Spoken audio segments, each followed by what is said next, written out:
Hello children. Today we are going to start with our 10th standard portion. We are going to start with the very first chapter, that is real numbers. Children, you have already studied about various type of numbers. For example, natural numbers, whole numbers, integers. You have studied about rational numbers and irrational numbers also. Combiningly, they are known as real numbers. This year, we are going to focus on two topics, Euclid's division algorithm and fundamental theorem of arithmetic. I have underlined it, you can see it over there. Now, let us begin with the first topic, that is Euclid's division algorithm. The name Euclid's, the word you have already heard last year. You remember Euclid's geometry? Yeah, the same Euclid. Now this year we are going to study about Euclid's division algorithm. Here I'll read out the statement. Second paragraph, second line. Stated simply, that is the statement of Euclid's division algorithm. It says any positive integer a can be divided by another positive integer b in such a way that it leaves a remainder r, that is smaller than b. I hope you have understood at least a part of it. Here we are going to talk about division of one positive integer by another positive integer. And we are also talking about its remainder and quotient. Okay. Now we'll come to all these things in details later on. So let me proceed. Let me tell you, this Euclid's division algorithm will be mainly used to compute HCF. Now let's move to the next topic, that is fundamental theorem of arithmetic. I read the next paragraph, second line. It's highlighted also. The statement goes as every composite number. You remember what is composite number? Okay. Every composite number can be expressed as a product of primes in a unique way. You remember primes and composite. Here the statement goes as we are talking about composite number and we are saying that it can be expressed as product of primes. You remember prime factorization? Just relate those two. Okay. Now, this fundamental theorem of arithmetic will be used here to find out two things. First of all, we have already studied about irrational number last year. Now this year we are going to prove the irrationality of root 2, root 3, root 5. That here, to prove all these things, we are going to use fundamental theorem of arithmetic.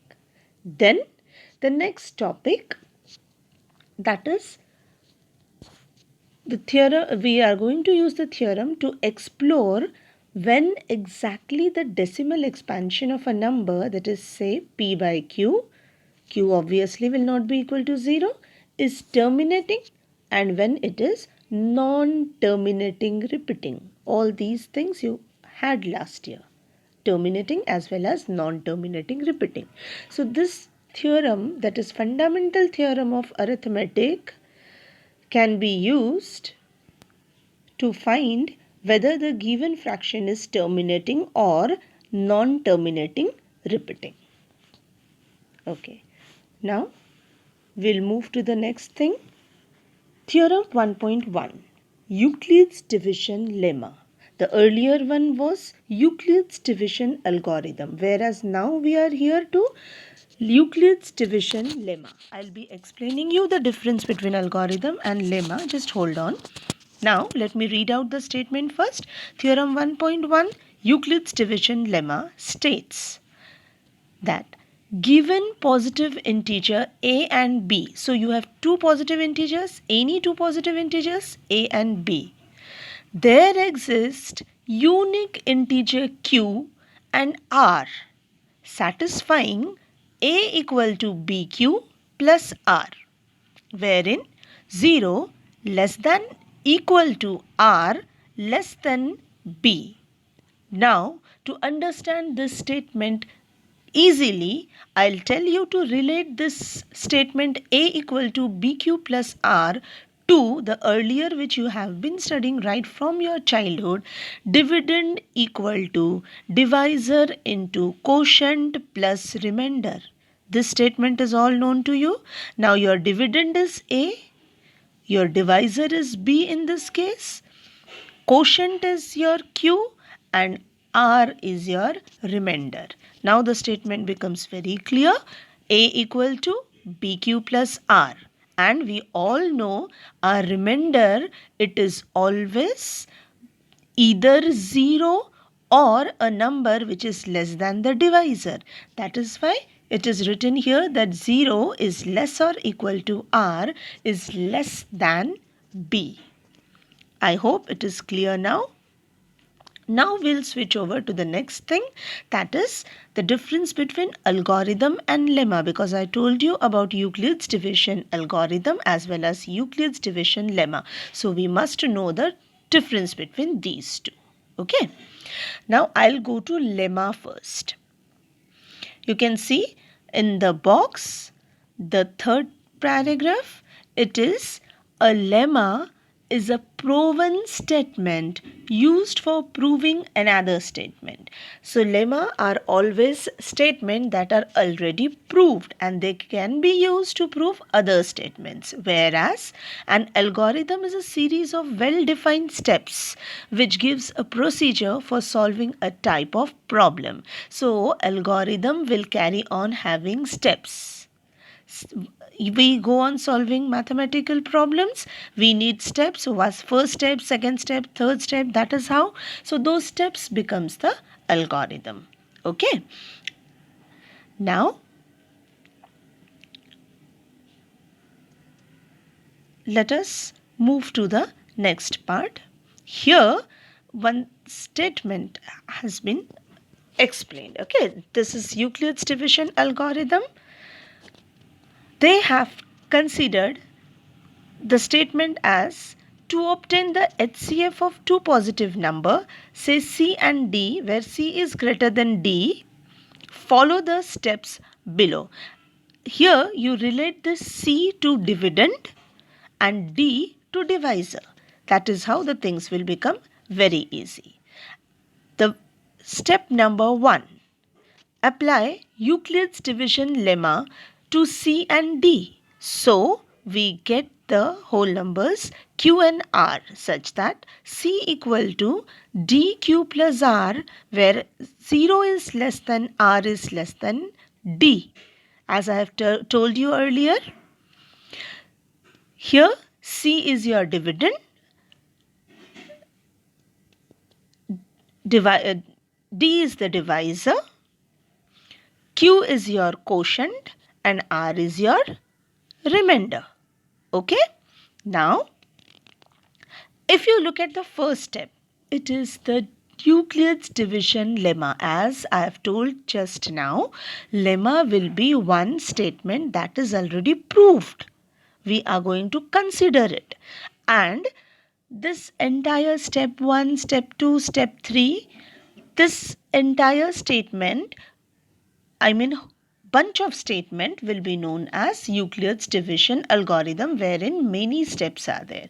Now, when you divide two number, it is not compulsory that every time you will get the remainder as 0. Children, the method of finding HCF by division method is you go on dividing the numbers repetitively. If you get a 0, then it is okay, you will stop, otherwise you have to proceed. That is why you have the step 2. Step 2 tells you that if r equal to 0, D is the HCF. That is, the divisor becomes the HCF. And if r is not equal to 0, then what to do? Then you have to apply the division lemma to D and R. D is your divisor, R is your remainder. This is how the lemma will be used again. Now we come to the step 3, wherein you are going to continue the process till the remainder is 0. The divisor at this stage will be your required HCF. We will be considering examples in the next topic, next video which I send you. Herein, you try to understand this much. I'll be explaining all these things once again later on. Now let's move to the last topic here. This is very important remark which you have to understand regarding Euclid's division lemma and algorithm. The first one is Euclid's division lemma and algorithm are so closely interlinked that people often call former as the division algorithm. Also, as I've told you earlier, lemma will be the statement, whereas algorithm will be steps, many steps. Next, although Euclid's division algorithm is stated only for positive integers, this is what we are considering in standard 10th, it can be extended for all integer except 0, that is p not equal to 0. However, we are not going to discuss it this year. Children, with the example, I'll come up with another video. That's all for now. Thank you.